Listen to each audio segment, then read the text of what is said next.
on the computer. Okay, so good afternoon, everyone. This is attorney Robin McCoy with Political Coffee with Robin and Tracy. And we have our honored guest today, the Honorable Monica Ross Williams. And who is a dear friend of mine. She is, I look at her as a fellow Politico. She was the Ypsilanti Township trustee. She has her own business, and she's one of my go-to persons. Like whenever I'm wanting to find out about state, local, national politics, I call Monica. I call Tracy. So yes, so I have today, I don't know if anybody was watching the last segment, I teach what's your superpower, and I have green tea. So attorney Tracy Martin, would you want to introduce yourself and let us know what you have? Yes, great. Hey, thanks, Robin. This is part two of our double header, and we're so pleased to have MRW in the house. We're going to find out more about the politics of the pandemic and insurance, and it's going to be a great discussion this Valentine's Day weekend. And so because of that, the double header, I have two beverages with me today. One is my Life Water with the Valentine's Day motif. And I brought my tea mug, and I've got inside the Sweet Tangerine Positive Energy tea, sending myself positive vibes and to everybody else out there. And what about you, MRW? What do you have in your mug? Please show us your mug. Just a mug, but it's one of my favorites because it kind of curves, right? And I just love it, and it keeps everything really either cold or really warm. And so for today, I have a cold drink. I have me some Coca-Cola because I need that pep and I need that caffeine. So that's what drink for today. So welcome, yes, Monica. So I'm looking at you've been an Ypsilanti Township trustee. I know you're a lifelong Ypsilanti resident. You went to Ypsi High School. You're a business owner. So you've done a lot. You're a mom. You have children. You have a grandchild. Yeah. Political strategist. Yeah, political strategist and talk show host. Yeah, you have your own. Yeah, you have a podcast. I mean, you've been college, graduate school. So you've done it all. You've been very active. So what motivated and she's had a really interesting year, 2020, with Monica, you running for Ypsilanti Township treasurer. There was a lot of drama connected with that political run. And I can't wait to ask you questions about that because I know there was some drama with gunshots. Things were really getting crazy last year during that election cycle. It was. Tell us about that. Yeah, tell us, also, what motivated you to run for office? Because, we're always trying to there's women that are more than qualified, but they don't always run because of the dirtiness of politics. So what motivated you to get out there? Well, originally, in 2011, there was an opening for the Ypsilanti Township Park Commission. There was a person that had resigned off the board. And so they had, they put up the bid and I put in for it. Now, I'll be honest, I did not think I was going to get it. And the reason why I didn't think I was going to get it is because I was, when you're looked at as an activist, it can be very hard for you to get in politics, right? Because, believe it or not, because you're representing people, right? And so sometimes you can be looked at as adversarial, right, to the political world. But I ended up getting the appointment, which shocked me. And so that's pretty much where it started. The next year I had to run for the seat. That campaign I had $500. Wow. 500. Did you do fundraising? Did you do any fundraising, or were you? Yeah, it was just like, okay, husband, can you hand me some money? And shout out to the husband. Hey, shout out to the husband. Get out that checkbook. And that's how it went. Unfortunately, I was with a slate, and unfortunately, me and the slate ended up having some difference of direction. So I ended up getting off that slate and just basically knocking as many doors as I could, me and that $500 that I had. Ironically, the slate only, and it was like 8 people on it. No, 9. Everyone on the slate lost except for myself and Wow. the young lady that ran for the park commission. Okay. If I So may ask, I how many say, doors, Monica, yeah, how many doors did you knock? I'm curious to know. on that one, on that race, I swear, I think I knocked 1,500 doors. Oh, okay. Okay, Yeah. Mm-hmm. interesting. Cool. By myself. And so, it was, Dedication. yeah, it was, I didn't think, I was like, yeah, I won. I came in 7th, but I took it because it was, and on the park commission, there were 9 seats at that point. So, and it was great because I was able to go forward with a lot of initiatives that the community wanted to see. We were coming off a recession at that point, right? And the parks, a lot of our park space was lacking in maintenance, right? So we had to do it's almost like a maintenance plan, right? To get everything back in order. It's a five-year plan. That's what they're called, in regards to what type of improvements that we wanted to see. But we involved the community, and that was key because the community, we have neighborhood parks, and then we have basically community parks, right? Community parks basically are more the larger parks that you will see, like North Bay or Fort Lake or Fort Heritage. But inside of our community, especially our older communities, they have parks that are built in. So even though you may have someone that wants to see something in Fort Lake, the community that's actually having that park inside of West Willow or Apple Ridge, etc., or even Nancy Park, which is in South Village, they may want to see things for their community because they live there and they want to be able to have a nice place to have their families go and be able to enjoy nature, be able to take the kids out, have them go on the swing sets, etc. So we did a very extensive 5-year improvement plan, and I was really proud to be a part of that. It taught me a lot. Okay. We also made some big dreams that did not come through. One of the things that we wanted to see was to try and put up a splash pad, but it was going to be a really big splash pad. And that's when I learned sometimes that you have to make sure that you're aligning needs with what the budget is, right? And I was very proud to work very hard on the park commission, make sure I still attend the meetings, like our neighborhood meetings, as a park commissioner, so I would know what people want. And okay. So when 2015 came, it was a question on what I was going to do. Was I going to rerun for the park commission?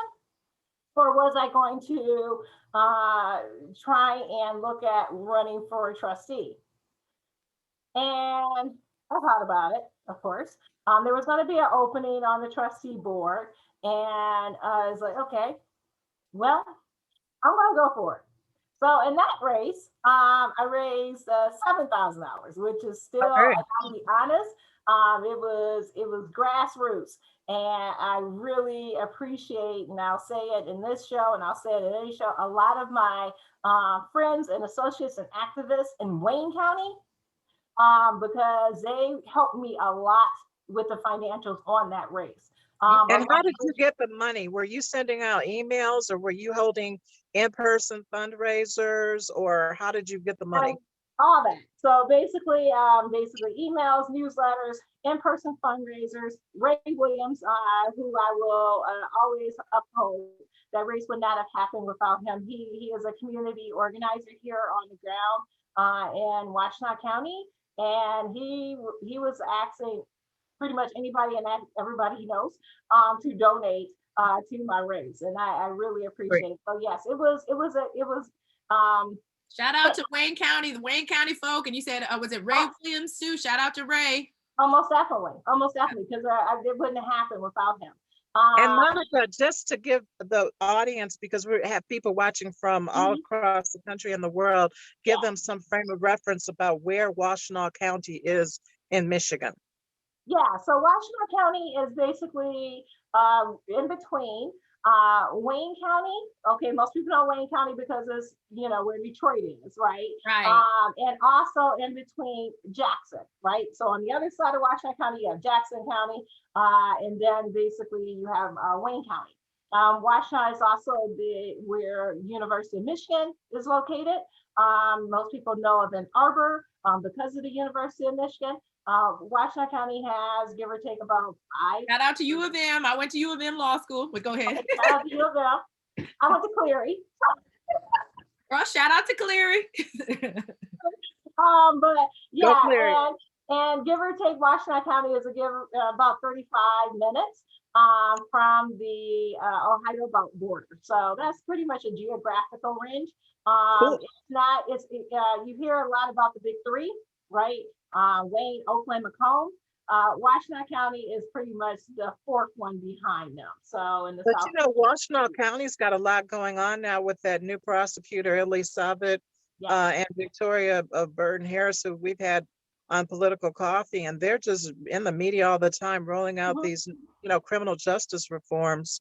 And that's right in your county. Yeah, it's a lot of change that's going on inside of Washtenaw County currently. Because again, it's a new prosecutor, first time in 30 years.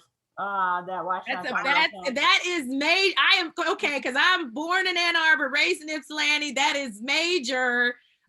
You know, shout out to Ellie and Victoria, and we've got Judge Arain Washington, first Black judge in Ypsi Township. Judge Miriam Perry, first Black judge in the 15th District Court. So Washtenaw County, you know, we're not perfect though. We got some room. I know you had some stuff running for office. You didn't see some personalities. We're not perfect, but we're getting there. It's a start. Yeah, I mean, it's definitely a start. You know, everything is progress, and it takes time to get where it is that, you know, you may want to be, right? But I would definitely say that progress is continuing to happen in Washtenaw County. When I go back into, you know, the race I ran for trustee, I was very proud to be elected as the third African-American female on an Ypsilanti Township Board of Trustees. Preceding me was Jean Haw Curry and Ethel Howard. And Ethel Howard was the first full-time African-American female to serve inside of Ypsilanti Township in a full-time role. So I was very proud of that. I came in first with in the general election with the votes at the polls. And so that was just like, wow. Congrats. Yes. I mean, folks, you're hearing it now. I mean, I've known Monica for a while, you know, a long time. And I know she's going to talk to us about her insurance company, but I mean, look out for her with politics. I mean, we know we got Mayor Lois Richardson in Ypsilanti as the mayor, but I mean, look out, folks, because Monica is smart. She's talented. She, you know, look out for her, folks. I'm curious, what are the demographics like in Washtenaw County? What are the demographics like? You know what people think, right? So on the surface, you would think that Washtenaw County has a, you know, very heavy Caucasian population. And honestly, it is depending on where you are, right? So if you're looking at towards the eastern part of the county, it is extremely diverse. When I say diverse, you have people, obviously African-American, Caucasian, but we also have people of Latinx ethnic groups. Arabic population is really strong in eastern Washtenaw County. Really? I did not know that. Yeah, as well as you know what? Asian. MRW, you know, like you've heard of ALC, we got MRW with us today. MRW in the house. MRW representing.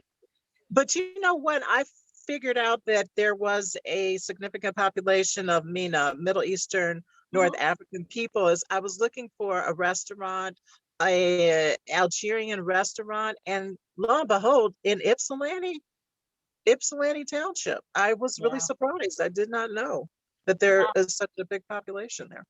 It is, and it's continuing to grow. And I think that's excellent. So sometimes, like for instance, if you go out into the western ends of the county, you don't see as much diversity, right? But when you're coming in towards Wayne County, pretty much it starts kind of in Ann Arbor a bit, and then it gets more as you go backwards. You do see that diversity, and I think that's a great thing for our county. Yeah, I'd be curious to see because I know the last census said that there were 12, that Washington County was 12% African American. So I know I'd be curious to see what comes out of the 2020 census. I heard that they were very accurate in Oakland. I heard they were not very accurate in Wayne County. So I would be Why curious not? to see. Well, Why? my understanding from one of my assistants, former assistants she worked in Wayne, she said that they were not, the previous Trump administration, that the folks were not as motivated to get count folks in Wayne County as the folks that were doing it in Oakland, but it's all the same group, so that they hurried And up. isn't there a lawsuit? Didn't a Congresswoman Rashida Tlaib and Mike Duggan, they joined a lawsuit regarding the census? I don't know what happened with that, because the census is going to determine whether or not we're going to keep our congressional seats or maybe lose one. Right. No, yeah, I mean, Redistricting. yeah, I think that the Biden administration should, and I know we'll get into this, but I think the Biden administration should reopen the counting to make sure that places like Wayne County and Washtenaw County as well, if needed, where there are communities of color, that we're being properly counted, and we're making sure that we're getting access to the funding and the resources for our children and our working class folk, elderly, all of that. So Monica, so you were telling us about, you came in first as Ypsilanti Township trustee. And then I know you also recently, you decided to run for Ypsilanti Township treasurer. So how did that come about? So with my degree, right, I have an MBA, organizational leadership. So always been, with an MBA, you take a lot of accounting, finance, economics classes, regardless. I always had interest to run for treasurer, right? Actually, even asked the treasurer before I ran for trustee, hey, what you doing? And the treasurer at that point in time, Mr. Dell, said he was rerunning. So I was like, okay, well, that means I'm not running for treasurer. I was actually glad that happened at that point when I go back and I look at it in retrospect, because I needed some more time in order to just learn the lay of the land, right? And that allowed me as a trustee to really learn that. So when it came time, give or take, I think it was like August of last year, I had asked Mr. Doe again, he's like, nope, I'm not rerunning. I said, okay, well then I'm going to. Now, is that your policy, Monica? You don't run against incumbents? Well, in this case, I was not going to run against this incumbent. And let me tell you why. Because number one, I respected that incumbent. And some people run against people they respect, and that's fine. Okay. But in the same aspect, in this case, I was not going to. I'm a person that stands by my word. And I said, well, as long as you're back when 2012, as long as you're running, I will not run against you, right? And I said that in 2012, so I had to stand by it. So in 2016 too. So basically, in 2020, yeah, I mean, it opened up, and I was like, okay, yeah, definitely. And I had the support of that incumbent too, for the race. So, and then everything was going well. So I thought, we were raising money. We were getting, obviously people onto the team. A lot of people were going to have knowledge about the fact I was running for treasurer. And then the best way to say it is April 21st of 2020 changed my life and my life course. Okay. That was, I always, describing it irritates me. That was the day that some things were going on that I did not know about, right? I didn't find out about them until that Saturday. That Saturday was when I found out that Even though I had put in my paperwork, I had did everything that I thought was correct, that the paperwork that I turned in on time, supposedly, had a error that was a fatal flaw. Now, mind you, I turned in that paperwork, and I always like to make sure people understand that in December, I was the first candidate to file for any office in Ypsilanti Township, which means that if it had a fatal flaw, there was plenty enough time to tell me, hey, you got a Right, fatal but my flaw question was, before. what, didn't you get an opportunity to amend it? No, because when I found out about it, it was after April 21st, and that was on purpose. Wow. And then you subsequently ended up running for Ypsilanti Township clerk. So can you tell us, how did you go from running for the treasurer spot? You said that you were running for treasurer, there was a glitch. Nobody told you about there being a glitch, even though my understanding is that there's other folks that were running in other, in Washtenaw County that had glitches, that were told Yeah, about their glitches, had time to fix the they glitches. were told, And yes, you didn't get time to fix the glitch. did not even get And an it, opportunity. right. And how did you go from running for treasurer to running for clerk? Because some people ask me. They asked me if I would consider putting myself in for the clerk's position. At that point in time, the current clerk was not rerunning for her seat. Now, mind you, the current clerk is the same person that didn't tell me about my paperwork. But Right. turns out that her daughter-in-law was. And Right. so, yeah, just being honest. And so, I mean, folks yeah, need to know this, because what I'm seeing, is we want women, we want people of color, we want progressive people to run for office, but it's like we need to have more trainings to show people how to run for office, show them how, so they, how to avoid having a glitch, and then how to maneuver racism, sexism, classism, whatever they encounter, because, I'm vice chair for the Michigan Democratic Women's Caucus. And we find we have a lot of women that are more than qualified. You're more than qualified for your trustee position and for the clerk's position. But other folks get up and, it's like, there's all kinds of stuff going on, shady stuff going on. Yeah, and I mean, hearing this story, this is why a lot of women do not seek political office, public office. They're intimidated because they don't feel like dealing with the drama and the dirty tricks yes. that, okay, now this can happen to male politicians, but it seems in my experience as a political consultant, it happens to female politicians more. Now, I don't have any hard data on it, but it's based on my experience and like Right. what you went through, Monica, My these dirty experience as political well. tricks. Yeah, I mean, I would probably say yes. And I would say that being a female and your race, your ethnicity, as I like to say, your melon, can actually play a role. And if you receive or do not receive the dirty tricks, right? Especially if there is if folks believe that you are going to try and put a little upheaval inside the status quo. Sometimes that needs to be done for the sake of the people who actually elect us to put us in these positions Right, in the I first place. agree. A lot of times people forget that we don't serve for ourselves. This is not about the person that is got that title in front of them, right? Whether it's trustee, clerk, whatever else have you. It is about the people that elected you to be in the position. And that's the one thing that some politicians anyway, have a tendency to forget. They believe that, they are quasi kings and queens.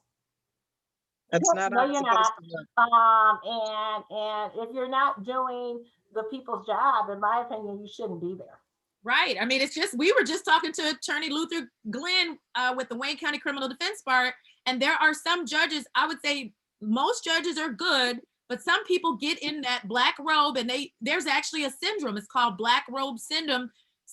They think that they're gods, and they look down on everyday people, and the classism, racism, and sexism, and it's wrong. It's not.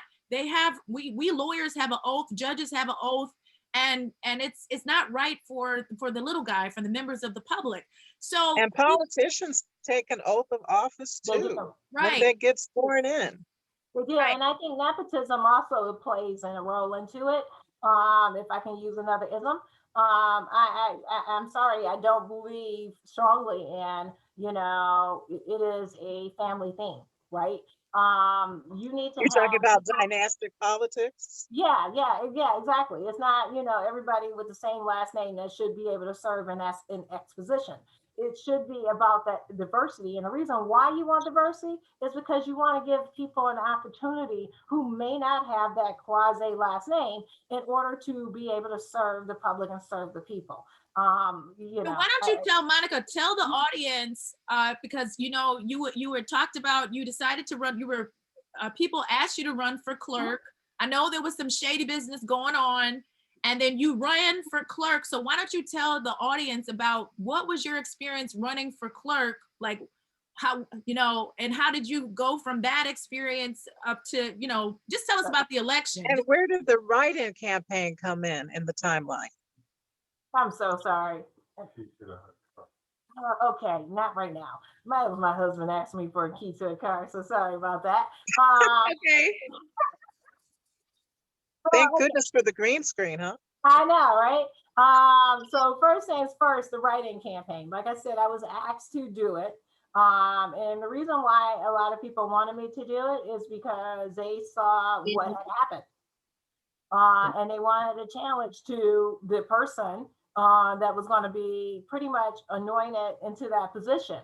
Now, mind you, can you tell the audience what happened? I know you. Yeah, I can. I definitely can. That's why I said April 21st was a very interesting day. Wow. So until April 21st, the person who ultimately was elected in that position was before that point running for their re-election for trustee.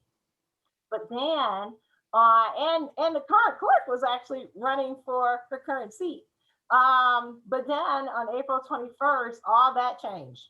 Okay. Now let me tell you, I want to get a bit into why all this was able to change in 2020 on April 21st. Previous to that, townships were required to collect a certain number of signatures before you could, pretty much run for a position. You could not pay $100 fee. You may have been able to pay fees for other, like, I don't know whether it's maybe a state court seat or something similar to that, or state representative. You can just you may have been able to pay a fee before right. that. But that law didn't change until 2018. So how that impacted townships, and particularly my race, is that the current clerk at that point in time and the daughter-in-law who served as a trustee at that point in time did a switcheroo. And the last switcheroo happened around, give or take, let's see, you closed at 4, so it happened around 3:59. And did they have the same last name, the same surname? Yeah, and it happened at 3:59 that day. Why is that important? Because 4 o'clock is when you cannot, after 4 o'clock, you can't, no one else can go run and say, hey, I want to run. At least on that ballot, they would have to run as a write-in. We also was in the middle of a pandemic. So, and that's when it was beginning. So the pandemic made it even, hard to figure out how do you even file, right? And because it wasn't well known on the website of our website in Ypsilanti Township. So yeah, that's pretty much what happened. And from that point, no one really, again, knew, besides, oh, wow, okay, so so-and-so running for clerk and so-and-so not anymore, okay. But they didn't really understood how that impacts other candidates until later. So for me, I found out that there was a fatal flaw in my paperwork from a meeting that I was not at. When it was mentioned in that meeting, and someone from that meeting called me and said, hey, you might want to go look at something. And I'm like, but what was the fatal flaw? Was it just you didn't cross a T or dot an I? I mean, how could it be so fatal? Right. And what was the fatal flaw is basically, it was a date. right? And the date that was put down was inaccurate date, which caused a fatal flaw, which could have basically been changed if it was enough time known to We change it. call it Scrivener errors in court. No big Right, deal. right. Yeah, if it was enough time to change it, I could have had that changed. And the date, who was the one that wrote the date down? Oh, well, yeah, I wrote the date down, but in the same aspect, there also is called a notary. Okay. So the notary is basically responsible to make sure that the paperwork is accurate. Okay. I know. I'm a notary public in Michigan. Right, and if there's It's if there's on an us. right, they don't now. Let me make sure that's clear about what the notary is responsible. They don't sign unless it's like, okay, oops, there's it. Okay, well, I'm not going to sign this. So I would go and basically say, hey, XYZ person, do you want to fix this? And XYZ person would have to fix it, or Okay. else it just sits there because the notary is not going to sign it. They would not want to do anything that it has an error on the paperwork, point blank, period, right? And Right. that was the issue. The issue is that it should have been caught either there by notary, or it should have been caught next by clerk, because the clerk is also responsible to make sure that all of the candidates' paperwork is correct before they allow them to be certified by the county in question, right? That is also required. Now, my question is, how did everybody else know that it was an error on my paperwork that I didn't find out until after, in a meeting that I wasn't at after the 21st? Well, see, that's a question too, because it should have never happened that way. Sketchy.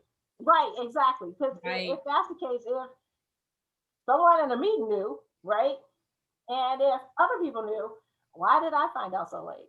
Right. So I still, and I mean, I could have fought the issue. I could have. Yeah, right. Because I could have fought it. I could have fought it. But I decided that the right thing to do was to do the right thing. Now, mind you, I wasn't the only one that had an issue in their paperwork. Who The else did? current person that sits in that seat right now had an issue too. But the appeal court, right?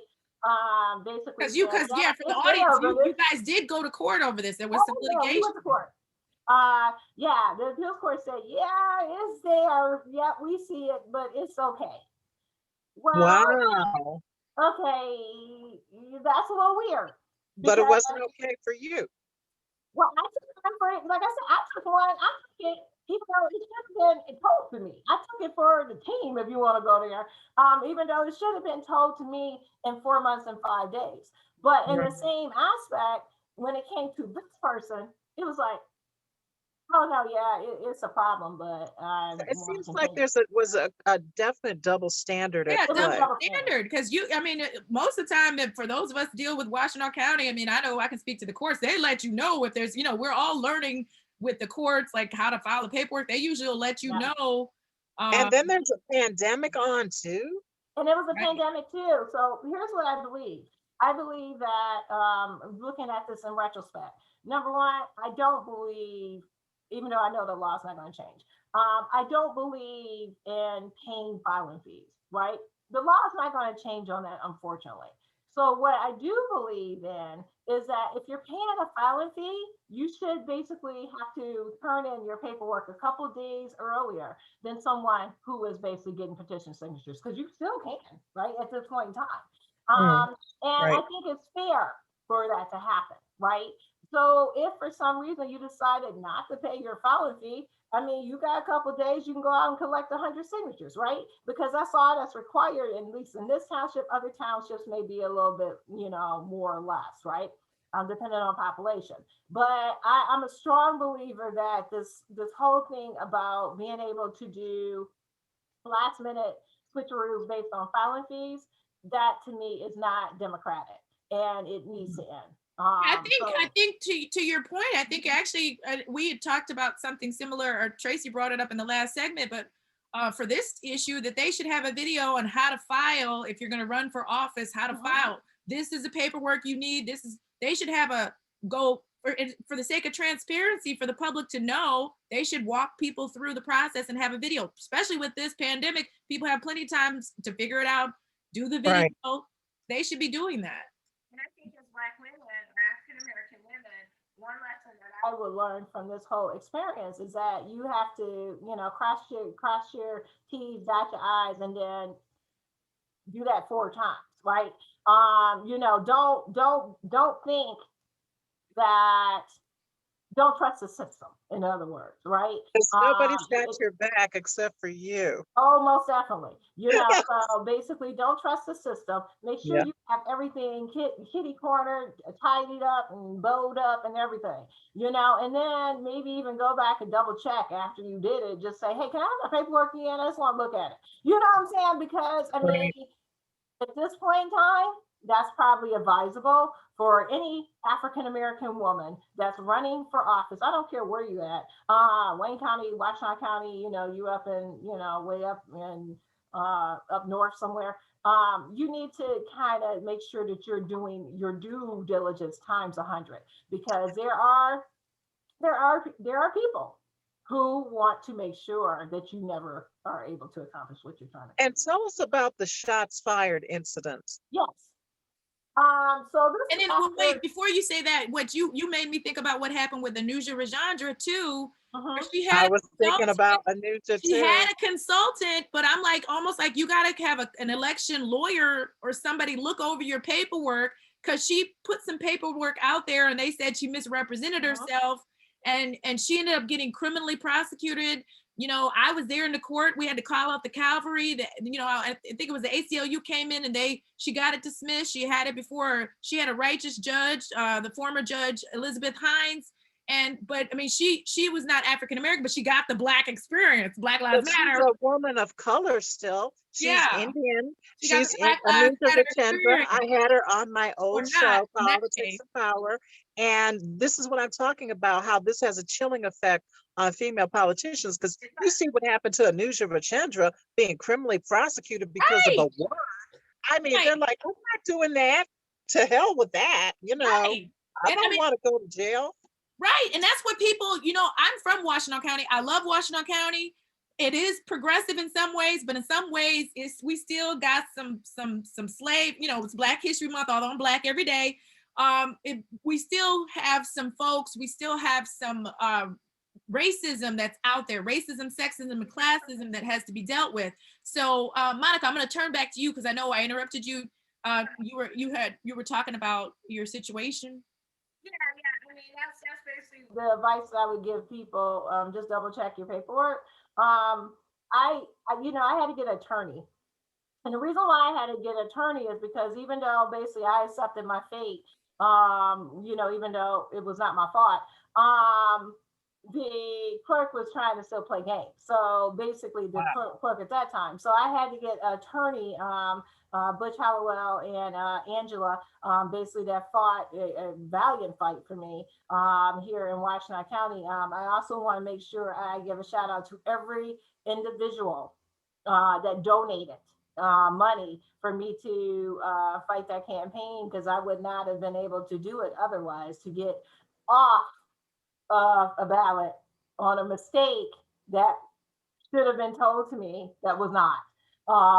And it was crazy. But so that happened.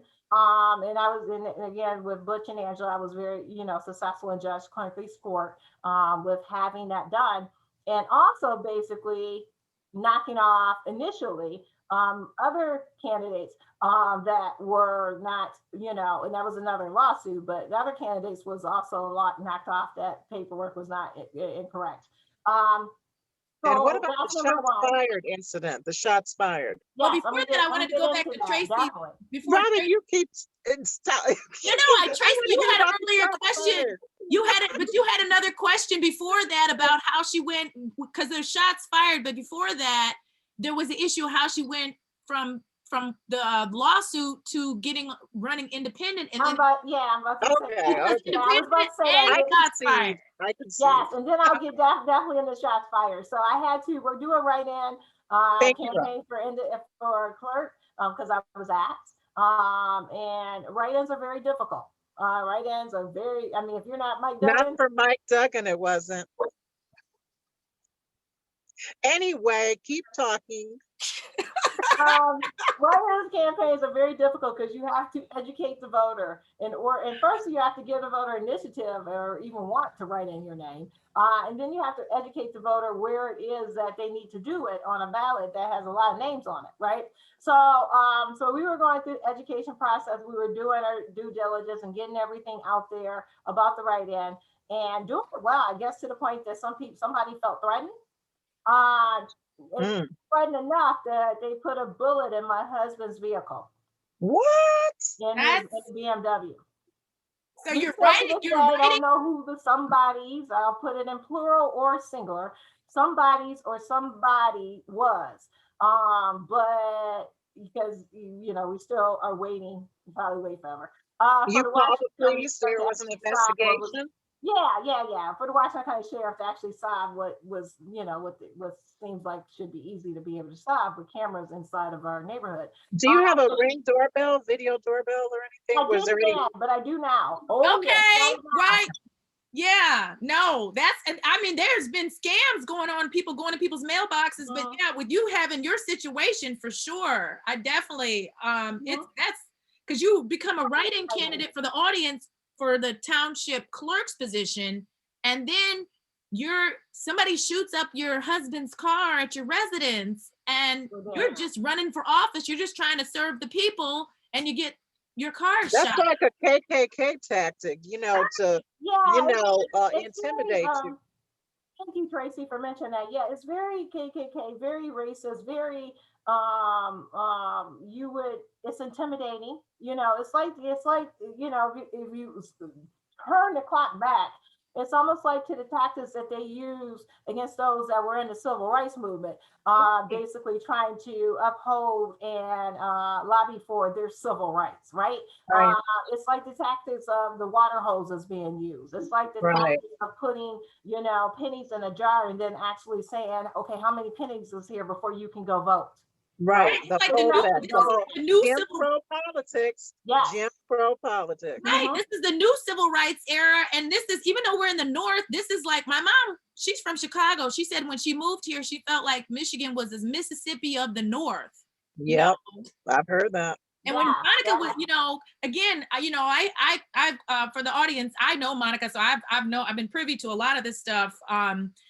So it's when I was hearing about all this, I'm like, this is crazy. This is crazy because this is 2021. This happened in 2020, and we're in the North. It's supposed to be better here in the North, right? But we also I think, Robin, a lot of people came from the South to here. So I mean, some of that, their historical roots came with them, right? I mean, we had people trying to kidnap our governor here in Michigan. It's just crazy. That's true. When the bullet happened, obviously there was a silencer on the gun. That's pretty obvious because me and my grandbaby was in the living room at the time, and I didn't hear it. My daughter actually was coming in to pick up my grandson, and that's when she was like, "Hey, there's a bullet hole in Dad's windshield," and so that's kind of like how I found out. So if the bullet would have errantly went the wrong way, we wouldn't be sitting here talking with you today. We probably wouldn't. That's crazy. That's even making me think of what happened with Jocelyn Benson. People up in her front, at her coming to her house, and she's there with her child. And again, we are in the North. We are supposed to be better than that. We're supposed to be more progressive. But you've got people. Like Tracy said, Jim Crow. This is some Jim Crow behaviors. And then in the same aspect, I don't know, maybe that was their intention, is to actually shoot in the house and they hit the car. So I should maybe say errantly. Well, Monica, I thank God that you and your family are safe and sound. And so what's next? Is there another political run in your future, or what's going on? Well, I have basically decided that from this point right now, I'm pretty much into activist causes. I'm back where I started way back in 2011 before I ever got into anything, as related to politics. It definitely gave me a sour taste in the mouth, right? To put a nice little bow and an exclamation point on it. For me, I have to figure out what's right. right? I have to figure out my next step. And I have to figure out if those next steps are going to allow me to help people. I can definitely pretty much say that, and I want to make sure I pedicate this. First of all, I want to thank everybody who wrote in my name. It was the highest vote for write-in ever in Washtenaw County, ever. Wow. So, and I want to thank each and every last one of those voters that took the time out of their day to write in my name and say that they wanted me for clerk. Unfortunately, our effort was not successful, but I think they need to be think of. And with that, when I look at everything that happened right now, I'm not really feeling, Washtenaw County in politics. And I know that's a broad brush, but in the same aspect, it's a brush that, almost, was minus, win, could have been hidden me and my grandbaby. So Hey, what about moving to run? Yeah. What about moving to run, to relocate to someplace else? And I Now, mean, I know you that want could to be a serve your possibility. community. That could be a possibility. That Okay. could be. And Or you can, I see, yeah, I see. I'm on a border. That's literally on the borderline. So I'm very close to Wayne County. So, and I know a lot of people in Wayne County. So, never know. You could do that, or I see, Rain Washington ran the first time. I mean, we'll probably have her on. She can give her testimony about her experience, but she ran again and she got it. So again, for our audience that's out there, that are upset about what happened to Monica, make sure you show Monica some love, because Ypsilanti, I'm from Ypsilanti. We have so much potential, so show her some love. So I know we're gonna have her talk about her next business venture, what she's doing, but I know her, I've seen her. I think she has that ability to be out there, doing a public service for the people, but you gotta show her some love, because she'd already seen some ugly stuff, okay? We gotta show her some love. And what about state level politics, Monica? What about running for, Ronnie Peterson was on, Rep. Ronnie was on, I don't know if you're in the same district, but is he going to be termed out? He will be. He's going to be termed out in 2022. I haven't really gave that a lot of thought at this point. And that's where I will say right now, I haven't given it a lot of thought. I do appreciate the job that Representative Peterson has done for our community. I know you guys had him on last week, and he's fantastic. He's fantastic. He got a project, which is a safe pedestrian bypass over I-94 and Huron Street that has been looking to be done for 25 years. Done within the time that he has been state rep. We have the funding; it will be getting done. I appreciate him for that, and I know it's something that I worked on in the planning, just to try and get it to the point that it could get presented to NDOT, and this time get funded. When I was a member of the Washtenaw County Washtenaw Area Transportation Study, and I sat there on the policy committee. So I'm so glad that Representative Peterson, has pushed that forward, along with his work here on US 12 in order to make that more safer. That was something else he pushed for, and that was something that was coming forth from and it was much needed.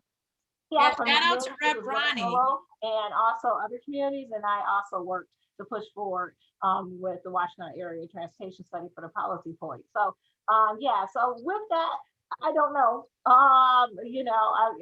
Cross that bridge when I get there is a good way to say it. Well, keep it in mind. Yeah, keep it in mind. So why don't you tell the audience about, MRW? Tell us about your MRW Solutions, your newest business venture. Like, what are you doing? How is it a benefit to the public? Well, so MRW Solutions is basically a full service life, health, and wealth management consultant. So what do? We want to make sure that people are covered right for their health, They also have the right amount of life coverage. A lot of people look at life insurance and think, okay, you think of the opposite, right? Life, you think of what happens after if you're no longer here.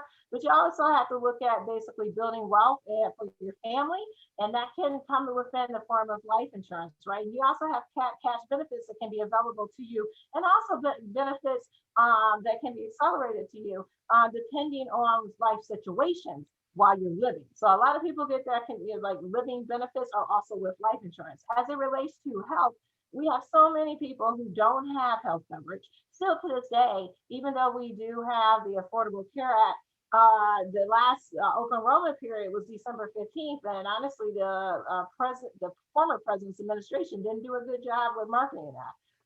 President Biden has reopened the ACA marketplace, which is amazing. It's actually going to be opening up on Monday. And we can get people covered for, health insurance. A lot of people think, oh my God, the deductible is going to be so high. Well, you know what? You can actually, if you have a good consultant that's willing to look at the adjustments of the deductibles and premium payments that can happen, like MRW Solutions, we can actually make sure that we get those premium payments aligned with your budget. In some cases, it's not anything. Like you're not paying any money for a premium payment for healthcare outside of your co-payments that you go to the doctor for 10, 15, 20 hours. So Monica, let me make sure I got this right. If somebody missed the I think it was December 15th deadline, it's going to be reopened this coming Monday, President's Day, the 15th, and they're in, and they can go to MRW Solutions Group, your firm, your brokerage, to get help with that. Yes, they can. And so, and the amazing thing is that we don't, and a lot of people's like, okay, well, what are you charging us? Well, we don't charge you to actually get you into a healthcare plan or a life plan or a deductible replacement plan or a cancer policy or something of that nature. We don't charge for that. The reason why not is because our job is to make sure that you are covered right, and our fees come off of the insurance carriers, not from the customer. So I always like to make sure that people understand that, because we work for you. Even though we are representing insurance carriers, we are working for you to get you the right coverage for what it is you need for you and your family. Fantastic. Wow. So I got a question for you. How often do you hear about a family who has suffered the loss of a family member, and especially during this pandemic, there's no life insurance? So there's no burial policy, there's no life insurance. And so how much insurance do people really need during this pandemic? What do you recommend? Okay, so like at the very least, people should have enough for if they want to be buried, right? And then leave some money with their family. So at the very least, I believe you should have at least a $20,000 to $25,000 policy. That it gives you enough money to, obviously for the event that had occurred. Plus, you leave a legacy to whoever it is that you want to leave that legacy to. That's at a minimum. And a lot of people don't realize that you can get those type of policies, and in some cases they don't even have to be medically underwritten. Right. In some cases, you don't have to have the blood drawn like you would, I'm like, oh my God, I gotta get my blood drawn. No, because those are called final expense policies. And with that, that means that they're pretty close to guaranteed issue. It's called a simplified issue, where you only have to answer like 4 or 5 questions. And then they basically issue that product. Now, our seniors, I think about them a lot, because our seniors have a tendency to not have any coverage at all. And then, unfortunately, when they pass, it is, do you have a GoFundMe, or do you have 50, 60, 100, $200? And that can be avoided, like, because again, with the final expenses policies, right, that can be available, those can be issued at guaranteed issues for seniors after after the age of 50. So, and how much would the premium be? Like, if you recommended 20 to 25,000, but what would a premium look like? A monthly premium? So you had a premium in that case, depending on, obviously other factors, right? But the premium is between like $75 to $100 a month. In some cases, it can be as low as 50 if you're looking at like a $20,000 policy at that point. Okay. Yeah. So, I mean, but it's well worth it, because you got to think of what it is that you're getting out of it. I have seen so many African American families or families period, but I really want to talk about our families. When someone passes, they don't have anything, right? Right. And to me, that's avoidable, right? It's just flat out avoidable in today's times. You have to not only plan for how you're living, but you also have to plan for how after you're not, right? What are you leaving for the burden or legacy for your family? Because it is important. I know sometimes a lot of us be like, okay, I don't want so and so taking this and that from me. But the point is that you're not here. So you should actually want to care about what it is that those children, right? Maybe it's an auntie that didn't took care of you. Maybe it's an uncle, whoever it is. You want to make things easier for them because, it's very stressful. It Right. is. Someone's not here. And you Let want me to share. try and lessen that stress for the people you leave behind. I got to share with you a story that happened to me, okay, an Mhm. anecdote. So my father passed away in 2018, and he was 76 years of age. Long story short, he had early onset Alzheimer's, and he died from Alzheimer's related complex. So he was in assisted living. Mhm. So Right. before my father, he was all taken care of. Everything went smoothly, beautiful. But prior to my father passing away, my mother died at a very young age. And I'll just say that because of a snafu, she had no insurance. Mhm. And that should not have happened, but it did happen. And my mother had a beautiful funeral at the Mhm. St. Paul's Cathedral Episcopal Church on Warren Avenue in Detroit, Michigan. But, my father had to come out of his pocket. I had to come out of my pocket. And the funeral home operator said, oh, you should also go to the state. And at that time, they were giving you checks for $750. They Mhm. don't do that anymore. No. Okay. Right. And so that helped, but she had flowers, a beautiful funeral, and it shouldn't have happened because my father worked for the big three and Mhm. he had big three benefits, but I won't go into all the gory details about why she didn't have a policy. But Mhm. it was so much stress because when my mother passed suddenly, she was only 55 of a heart attack. We had to go all through my dad's house to see if there was a policy, Mhm. and there was none. And so then there was the next step. And so I say all this to say that because of that experience, I make sure I have more than enough insurance Mhm. to bury me. Actually, I'm going up in space when I die. They're going to shoot my DNA and my remains. It's going to go up on one of these SpaceX jobs. And so when my daughter looks up in the sky, she'll say, hey, my mom's out there, and so, and she's also going to have a little bit of a nest egg because I Mhm. don't want her to go through that, like what I had to go through. And she's an only child, and it Oh was yeah. so Oh much yeah. stress. Right. Yeah, And that is. Tracy, yeah, I mean, all of Mhm. us, I know all three of us have had relatives during the pandemic that have gotten sick, passed away. And in my family, in my extended family, we've had relatives where we've had to hold off on funeral arrangements because of, trying to figure out the cost for burial. We're a traditional, most of us in the family tend to be more traditional, wanting doing the burial as opposed to cremation, because cremation is a lot less expensive. But then it's a matter Right, of, people don't have life insurance policies, so having to pool the money and the resources. And that's also, like, I feel definitely we need to talk to Monica. I went to Monica about health, dental, life insurance, and then, that's why our firm, my dad and I, McGuinn Associates, we do estate planning just to make sure people have a will, a durable power of attorney for health and right, finances, because we do estate planning. And a lot of times people come to us when they're in that crisis mode, they don't have a will, and then there's a lot of fight going on within the family. Whereas if you did a will, or if you did certain things, you could prevent all of that drama. And I did right. interview attorney Terrence Quinn. He also does estate planning, he does wills and trust. And we definitely, as a people, Black folk, we've got to do more of that, because it's all, you see it on the news all the time. There's a Black family, I mean, there's white folk too, but they're reaching out. They have to start a fund because somebody has died and they don't have the money or resources to bury them. And you might get something from GoFundMe, or you might not. Now, lately, people, they've been lucking out. But so where can people see the Terrence Quinn interview? Is that on robinlegal.com? Yep, that's on Robin Legal, folks. So yeah, I'll reshare that. But yeah, definitely. I have a friend. She called me too. She has a young child, and she wanted me to help her with her estate planning because everybody needs to have a will. If you have property, children, if you have a lot of folks, family, kids that you think or relatives that might fight about stuff, do the will.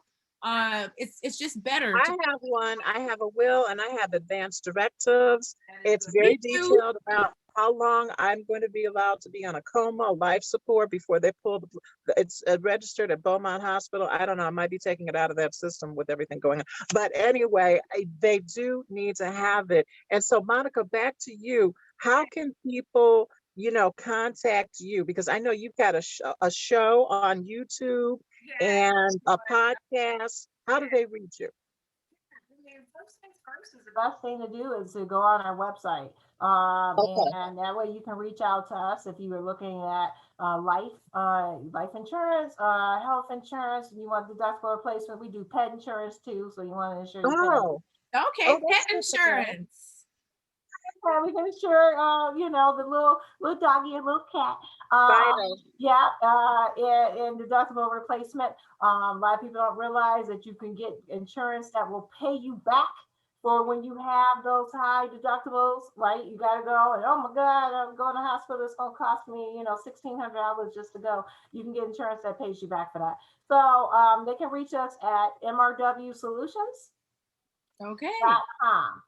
You can also go book online for a consultation appointment and go book online. And you can book and we can talk for 30 minutes and figure out what we can do for you. But you also have a show. Great. That's great. If somebody wanted to you do live streams and they could just informally do a live chat and ask you a quick question that doesn't go into too much detail.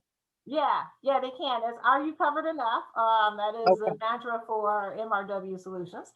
And pretty much you can go onto our Facebook page, which is MRW Solutions LLC, or you can go onto my business Facebook page, which is Monica Ross Williams, MBA LIA. Also, if I can do a quick plug, one of the things that we do inside of insurance is that we make sure our seniors are properly covered, right? Okay. So we are doing, on the 20th, we're doing a free virtual workshop event. And that is for the seniors that are turning 65, because Medicare is very complicated. And so with that, you should definitely know all of the features and benefits that are allotted to them. We do not talk about plans inside of the Medicare educational events, but in the same aspect, we want to make sure that people know what's available and what's offered and the difference between A, B, and all the other letters, including D. And so, people can show up. We have our next event, again, is next Saturday at 3 o'clock. You can go on to Monica Ross Williams, MBA LIA on Facebook and sign up for that, or you can go onto our website under events and you can sign up for that. And we'll love to have you there. You can, learn all about Medicare from your home. Oh, that's fantastic. Send us all your handles. Yeah, send it all to us because this is gonna be on a YouTube and we can share that on our social media as well. Right. And we want to thank you for joining us. Again, you are a mother, grandmother, you're a politician, and you're a businesswoman. So you've got the whole package. And but MRW, before you go, what do you think about the second Trump impeachment trial? Because I was monitoring it earlier today. It was supposed to close. Then they said, oh, we're going to call witnesses. Then they said, oh, we're going to go back to closing arguments. I don't know. Is it over? Did they? I haven't been able to keep up with it today as much as I probably need to. But what do you think of it as a whole in general? I think trust me, I think impeachment needs to be done. But in the same aspect, I think it's also a waste of time because you got people that's already locked in that it wouldn't made a difference. I mean, pretty much what the folks did at the Capitol should have been enough to want to impeach the president. Right.